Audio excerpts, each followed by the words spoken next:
आज हम मॉरेटोरियम के बारे में जानेंगे। क्या आपको पता है ये मॉरेटोरियम क्या और यह कैसे कैलकुलेट किया जाता है? नहीं सर, मुझे इसके बारे में नहीं पता है। प्लीज आप विस्तार से बताएं मॉरेटोरियम के बारे में और इसकी कैलकुलेशन के बारे में। ठीक है। लॉकडाउन की अवधि के दौरान RBI reserve bank of India द्वारा वे सभी कर्जधारक जो नकदी संकट का सामना कर रहे थे, उन सभी कर्जधारकों को अपनी किस्त ना चुकाने के लिए कुछ अवधि दी गई थी, जिसे मोरेटोरियम पीरियड कहते हैं। इसमें कर्जधारक का यह निर्णय होता है कि उसे मोरेटोरियम चाहिए या नहीं।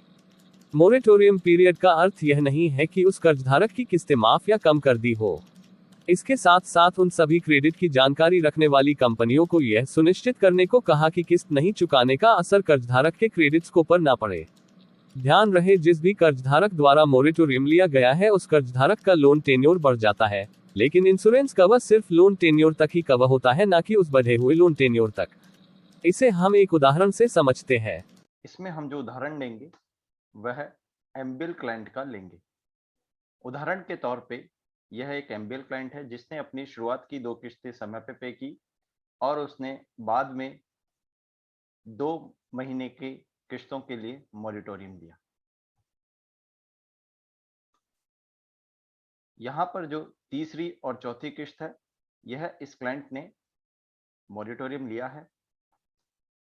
तो अगर हम यहाँ पर बात करें ओपनिंग प्रिंसिपल अमाउंट की, जो कि 56,298 रुपए है, इसमें जो भी मॉरिटोरियम की जो इंटरेस्ट है वह इस ओपनिंग प्रिंसिपल अमाउंट में ऐड हो जाएगा। जैसे इस क्लाइंट ने तीसरे और चौथे महीने यानी 2 महीनों का मॉरिटोरियम लिया, तो 56,298 में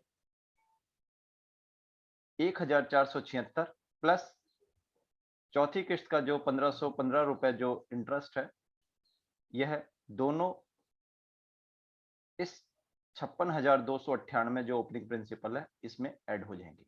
यानी कि अब उस क्लाइंट का जो ओपनिंग प्रिंसिपल अमाउंट होगा वह 56,298 प्लस 1,476 प्लस 1,515 यानी कि ब्याज की मिलाकर जो इस क्लाइंट का नया ओपनिंग अमाउंट बनेगा वह 59,289 रुपीज बनेगा। और इसी के आधार पर निरंतर आगे इस क्लाइंट की जो किस्तें हैं वह कंटिन्यू पेड होगी।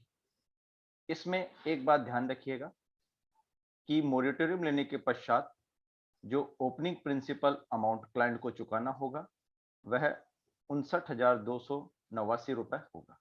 इसी के आधार पर आगे की सारी कैलकुलेशन चलेगी, जैसे कि इंटरेस्ट, प्रिंसिपल वगैरह। अब हम इसमें आपको बताने जा रहे हैं कि किस प्रकार से हमारे लोन में इंटरेस्ट कैलकुलेट होता है। तो सबसे पहले हम इंटरेस्ट की बात करेंगे। यह जो कॉलम ई में दिखाया गया है, यहाँ पर ये इंटरेस्ट कैलकुलेशन हो रहा है, ये किस प्रकार हो रहा है।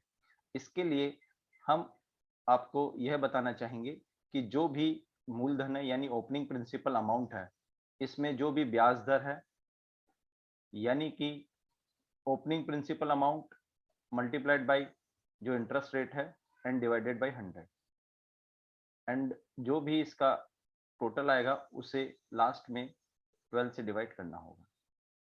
तो मंथली जो इसका इंटरेस्ट कैलकुलेट होगा वह कुछ इस प्रकार आएगा। उदाहरण के तौर पर हम सबसे पहला कैलकुलेट किए हैं तो 1,573 रुपए इसका इंटरेस्ट बताएगा।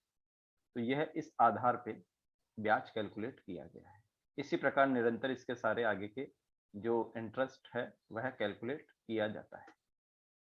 अब हम आपको बताएंगे प्रिंसिपल की कैलकुलेशन के बारे में, प्रिंसिपल अमाउंट की कैलकुलेशन के बारे में। जो भी ईएमआई अमाउंट है यानी कि हमारे एमबीएल में जो क्लाइंट को ईएमआई ड्यू होती है वह 3,400 रुपए की होती है। तो इस 3,400 रुपए की राशि में ब्याज प्लस मूलधन दोनों ही रहते हैं। तो इस 3,400 की राशि में जो भी इंटरेस्ट है वह माइनस यानी कि घटा दिया जाएगा, और जो भी अमाउंट प्राप्त होगा वह प्रिंसिपल अमाउंट होगा यानी कि 1,827 रुपए, जो कि कॉलम नंबर एफ पे दिखाया गया है। अब हम आपको बता रहे हैं ओपनिंग प्रिंसिपल कैलकुलेशन के बारे में।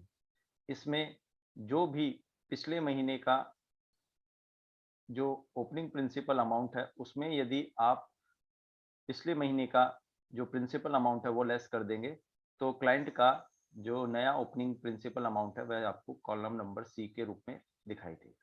तो इस प्रकार से हमने यह जान चुके हैं कि यहाँ पर जो कैलकुलेशन चल रही है वो किस प्रकार से कैलकुलेट की जा रही है।